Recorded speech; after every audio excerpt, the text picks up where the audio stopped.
Hi, welcome to the Chronicles of Narnia. We continue our exploration of these classics. And as last time, we follow very closely the argument as suggestively presented in Planet Narnia by Dr. Michael Ward. This was published by the Oxford University Press, and to a lesser extent, the slightly more popular The Narnia Code by Tyndale House Publishing. The planet, the medieval planet that in Ward's new theory is assigned to the second chronicle, Prince Caspian, is Mars, known as the god of war. As you remember, we follow these books in order of publication, not chronologically. So in order of publication, Prince Caspian follows second. In our first lecture, we noticed how Jupiter plays a primary role in Lewis's thinking. And Lewis also described himself as being born under Jupiter. He had the strongest affinity with Jupiter. But Lewis's earliest interest, planetary interest, is not Jupiter, but Mars. When he was about 5 or 6 years old, he started and aborted a short story entitled To Mars and Back. The young Lewis was, so slightly older by then, was enthralled by the chivalric ideal. And as a 17-year-old boy, he described Chaucer's Knight's Tale as a perfect poem of chivalry.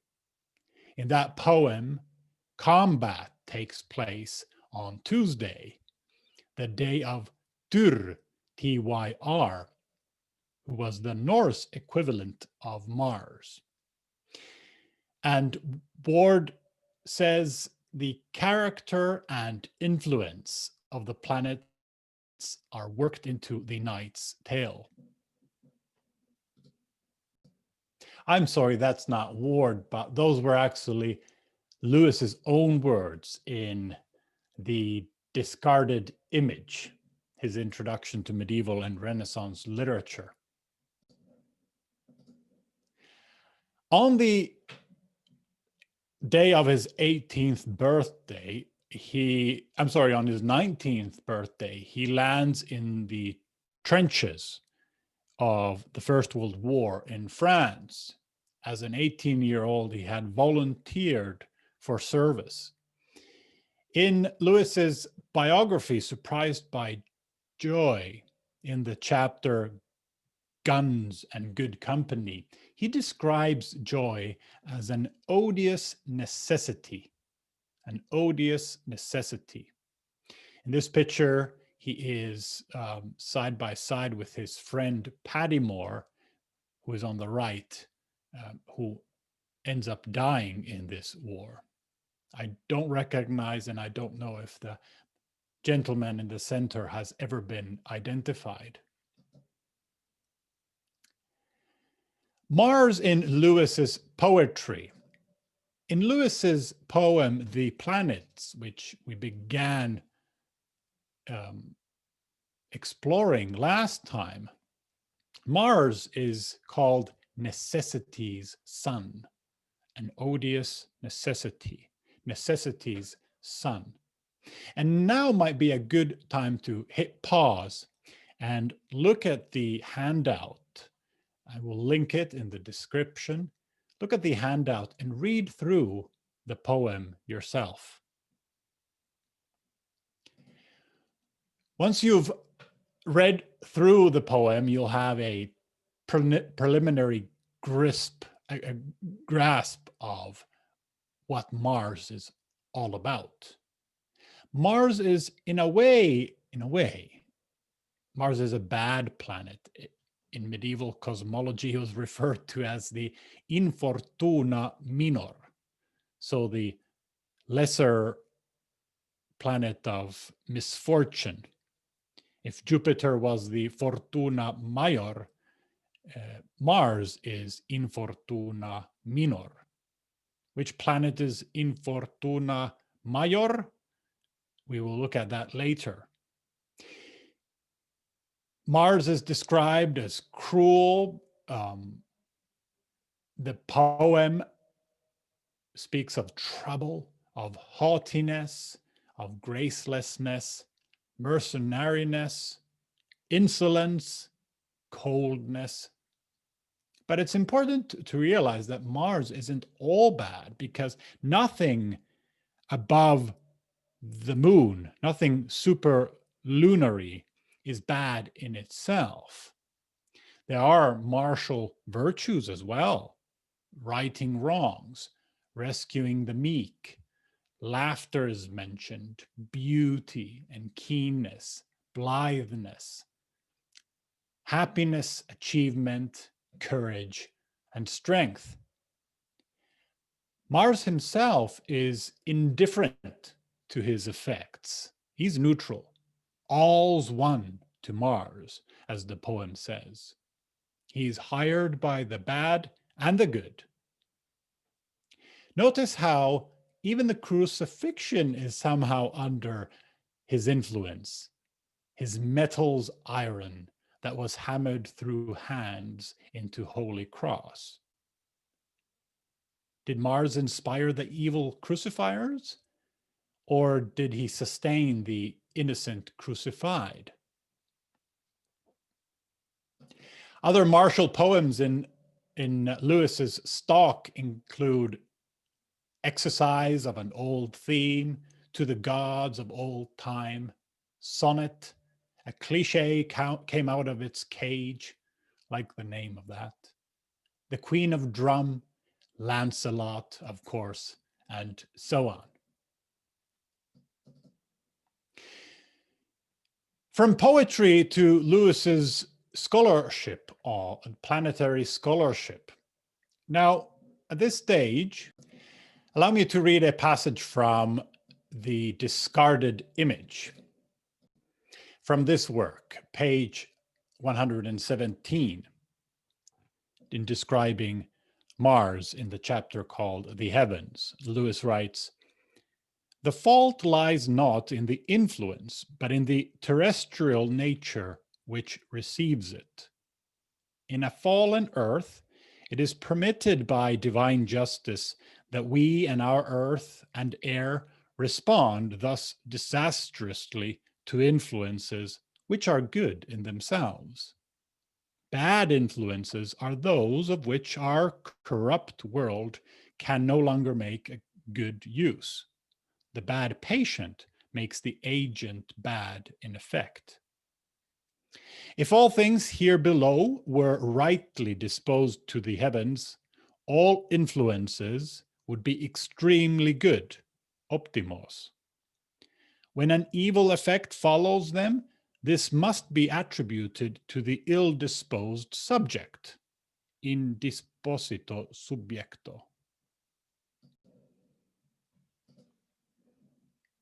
Lewis was an amateur astronomer. In one of his letters, he mentions the eye of baleful Mars, very visible tonight, using baleful here as a shorthand for the baleful effects because of the recipient's nature, not because of Mars's baleful nature. No planet is essentially baleful. If Sol was the sphere of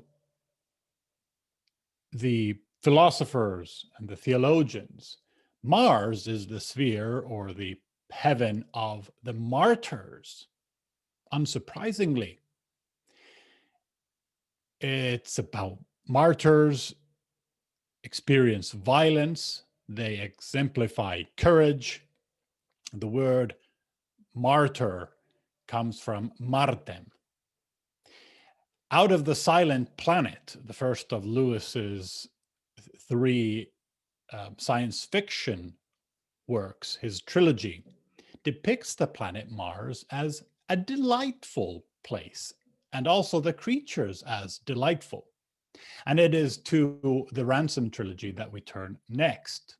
We will leave out Perelandra and talk about Perelandra more in later lectures. After all, Perelandra happens on Venus.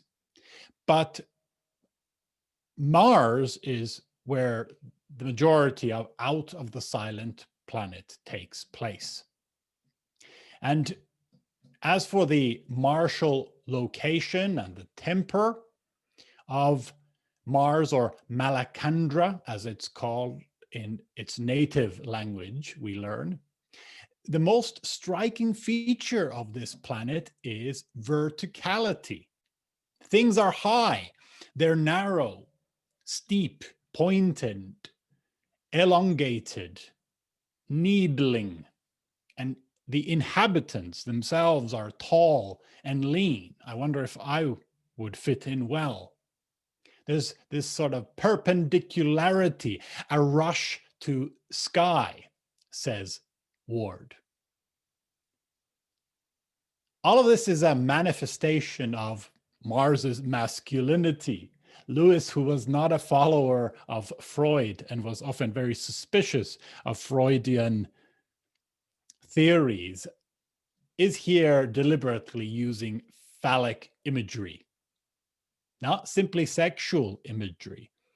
Lewis writes that gender is more fundamental than sex. This doesn't mean that he believed in the distinction between gender and sex as some people believe today. Lewis himself did not believe that one could really be born into the wrong, sexed body. The idea is offensive. His disbelief in is offensive today, and it reveals Lewis's understandable mistake given his era. Mars is a weaponed world, quote unquote. Just like until we have faces, someone who is not a eunuch is a weaponed man. There's the spear, there's the hunt that takes place. This represents war and penis in unison.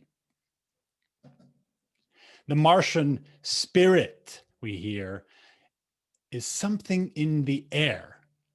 Something in the air he now breathed. Ransom, the main character, breathed, which made him peculiarly stronger. It made him a man, it made him a hunter, and he found a new manhood. We hear of newfound manhood of Ransom. Another martial image, surprisingly, is ancient woods. The woods are described in this story. And this is not just a variation of the perpendicular imagery, but actually it's a reference to Mars, who originally was god of vegetation and fertility before he was god of war. Mars Silvanus was the husband of the Vestal Rhea Silva, or Silvia. And Mars Silvanus is older than Mars Gradivus. And he lived in forests and in mountains. Dogwood was dedicated to Mars Silvanus, the fig tree, laurel. Animals, associated with him were the woodpecker, the wolf, and the horse. And this explains, Mars Silvanus explains the absence of war in Mars, on Malacandra. It's a spirit, a martial spirit that is at peace. We jump over Perelandra and land in the third volume, That Hideous Strength.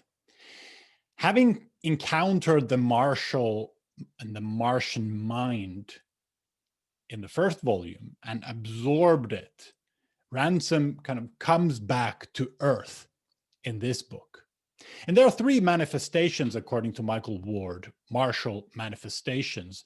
One is the conflict between Nice and Saint Anne's. Nice comes from National Institute of Coordinated Experiments. These are basically evil scientists. The second is the descent of the planets themselves, Mars included. And the third is the character of Mark Studdock, the husband of Jane Studdock.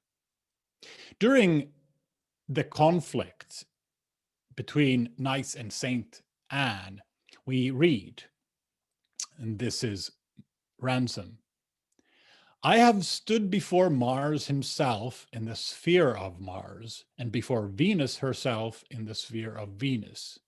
It is their strength, and their strength of something greater than they, which will destroy our enemies, he tells the creatures gathered at St. Anne's.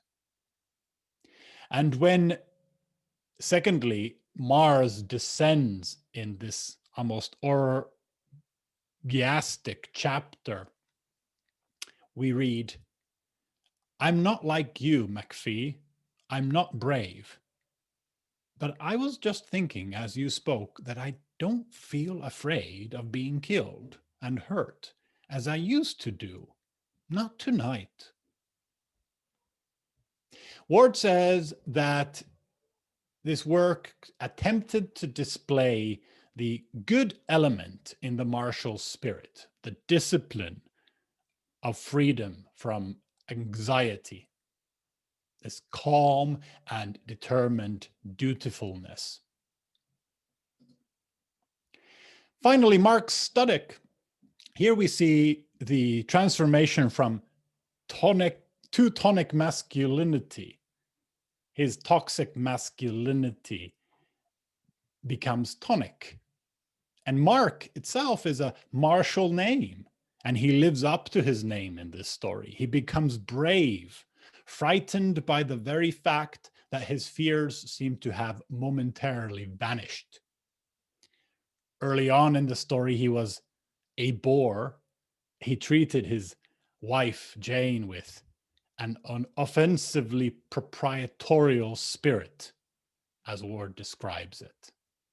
But he is transformed. The climax of their relationship is lovemaking. Mars and Venus come together. This is a detail from Botticelli's painting, Mars and Venus, a post-coital picture moment. And the painting hung in Lewis's Magdalen rooms in his office at Magdalen College. Here you can see that they are relaxed. Even his penis, Lance, is limp, resting. And in the actual myth, Mars and Venus have a child, and that child is called Harmonia. The hideous strength, in that hideous strength, Jane and Mark have a child who, we learn, brings harmony to Earth. Let's now turn to Prince Caspian itself. You may remember that Ward analyzes each chronicle, first looking at the imagery, the planetary imagery, the poeima, what is made, and then looking at the planetary message, the logos, what is said. And we follow his analysis, starting with the martial poema. There are two martial influences, militarism and sylvanism, or forestry. Of the two, militarism is stronger. The book allows us to look along the beam. If you remember the sun, the ray of sun. We look along the beam at medieval chivalry from within. There is a war of deliverance between Caspian and his uncle Miraz. The word martial appears twice. It's the only chronicle in which it appears. And there are echoes of the planet, the poem. You remember that martial visage was hard and happy. Peter looks hard at Lucy. Faces are described as bearded and hard. The three badgers are called hard biters. We hear of hard work, but oddly enough, everyone felt more cheerful. We hear of breathing hard with stern and glad faces.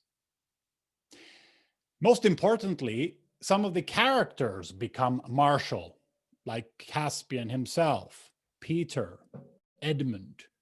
Iron, the metal of Mars. Iron enters the soul as they respond to the martial influenza, the magic in the air that saved Susan's bowstring, for example, and so on. Peter is the model knight, and in Lewis's book, Studies in Words, he writes of the knightly behavior in which morality, up to the highest self-sacrifice and manners, down to the smallest gracefulness and etiquette, were involved, inextricably blended by the medieval ideal. Sylvanism is also present. In fact, not only are forests present, but we hear of the Sylvans who appear in the story, and it's the only time they appear in any of the chronicles. Children arrive, we read, in a woody place, such a woody place that branches were sticking into them and there was hardly any room to move. I can't see a yard in all these trees. The trees awake in Aslan's presence. Mars Gradivus and Mars Silvanus unite. And let me read from chapter 14. Have you ever stood at the edge of a great wood on a high ridge when a wild southerner broke over it in full fury on an autumn evening? Imagine that sound. And then imagine that the wood, instead of being fixed to one place, was rushing at you and was no longer trees, but huge people, yet still like trees because their long arms waved like branches and their heads tossed and leaves fell around them in showers. If this made you think of ants, I wouldn't blame you. There would be much to say about Tolkien and botany, but it's not clear who borrowed from who. Holly Ordway's new book, Tolkien's Modern Reading, has a pretty persuasive argument looking at primary evidence to show that it may be that Tolkien borrowed his Ents from Lewis's cosmic trilogy, not the other way around. There are some minor martial details as well, like the armory, strengthened with iron bars, supplemented with iron bars. And Lewis toyed with the idea of first calling this book not Prince Caspian, but a horn in Narnia. Caspian's horn, the greatest and most sacred treasure in Narnia, as we read, starts the very story. And we hear that the whole air was full of it. It was strong enough to shake the woods. Image upon image upon image. There's a werewolf. You remember wolf. There's a woodpecker, or a reference to a woodpecker, like the stroke of a woodpecker, we read. And Caspian's horse, the third animal associated with Mars, is called destrier, which literally means war horse. Finally, a fun detail. Lewis knew a little Turkish. Even the word aslan means lion in Turkish. Mars in Turkish is mirik, M-I-R-I-K-H. And it also means torch, or in North American English, flashlight. Edmund's torch. You remember the very last sentence of the book. Bother, said Edmund. I've left my new torch in Narnia. We've left Mars in Narnia. Turning to the martial logos, what is said? The most obvious message is the model of the knight, and this is explicated more in Lewis's book, Mere Christianity, where he says that the idea of the knight, the Christian in arms for the defense of a good cause, is one of the great Christian ideas. And according to Ward, Lewis wanted to acquaint or delight his readers with an inside perspective of chivalric tradition. The War of the Deliverance that was mentioned earlier apparently is unavoidable, an odious necessity. Unavoidable and a necessity because peaceful protest is no longer an option. We are past political negotiations. But necessity is often used as a moral alibi by the tyrant. A tyrant's plea. It can excuse bad behavior and injustice. So this is a predicament. And what would be the solution? The solution, Lewis would suggest, is to remember the old maxim, abusus non tollit usum. The abuse does not abolish the use. That something can be misused does not mean that there isn't a rightful way to use it. So the claim to necessity and actual necessity are different things. Sometimes we can claim necessity when options still remain open that don't involve bloodshed or violence, but at other times it may be genuinely necessary. And what do you do then? Lewis's essay on the necessity of chivalry, published in 1940, The Dark Days of August, he explains that to avoid tyranny in society, we must have chivalrous soldiers that combine both fierceness and meekness, both strength and justice. Why? Well, if they lack meekness and strength, they won't be able to defend the peasant against the tyrant. But if they lack justice and meekness, if they lack strength and fierceness, they won't be able to pack a punch. But if they lack meekness and justice, they won't be able to defend the peasants against the tyrant that they themselves might turn into. This is a legendary photo of British RAF fighter pilots. I wonder if Lewis would consider them modern knights. Here they are rushing to their fighter planes, I think it's a hurricane and maybe a Spitfire at further down the tarmac. Battle of Britain was underway. And in 1940, Lewis published another essay, Why I Am Not a Pacifist, which was a talk delivered at the Pacifist Society in England in 1940. They had invited him to explain his position, which he does very eloquently and very honorably. Here he says that war, even just war, inevitably involves some evil.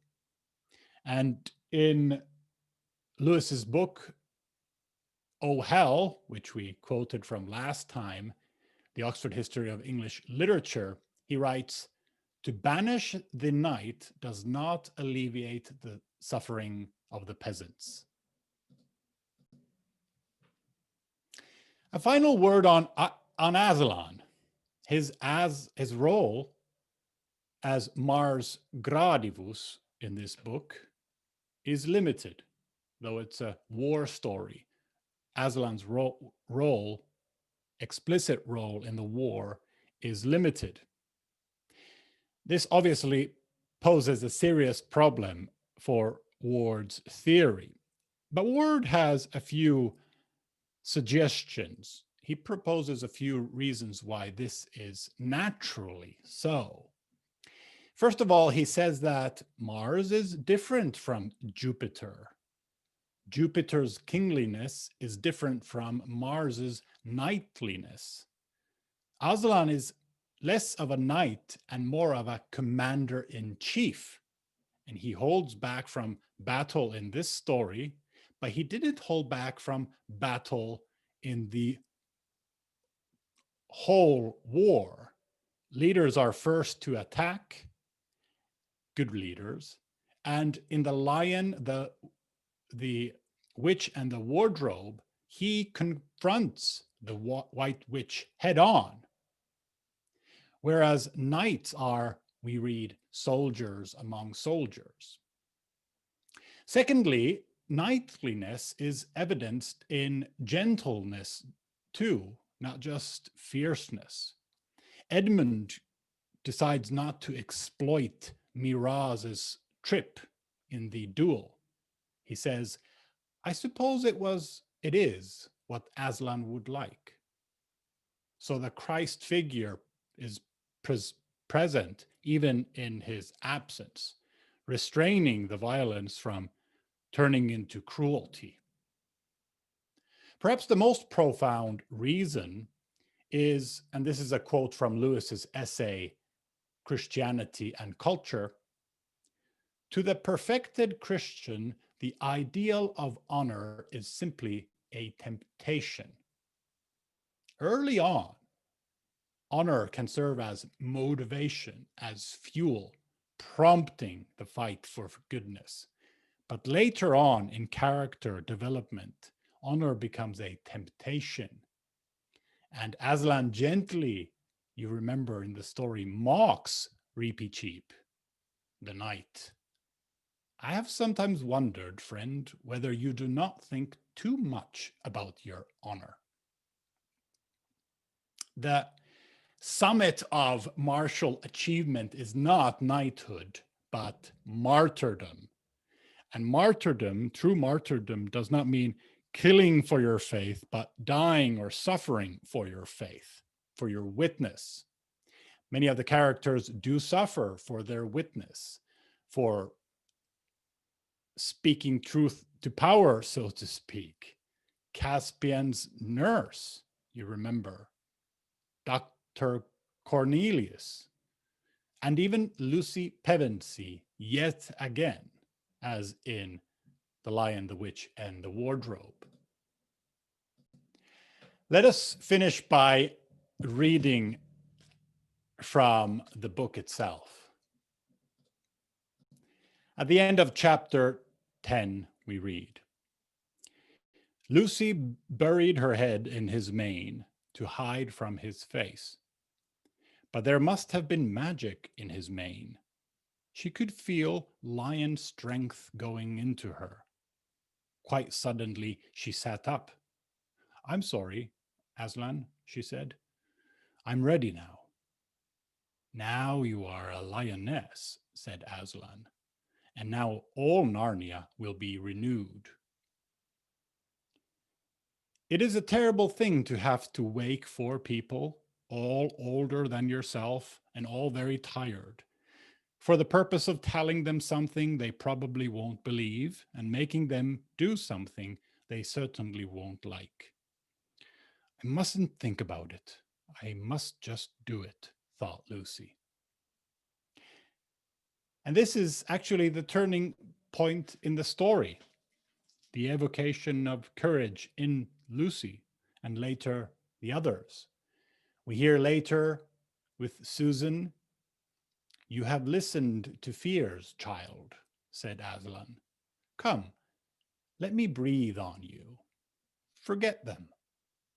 Are you brave again? A little, Aslan, said Susan.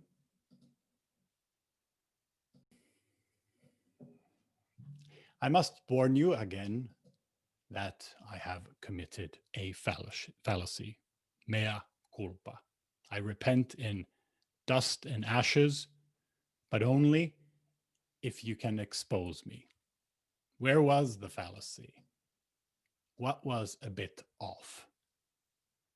It was one of the 19 that remain. Did you spot it?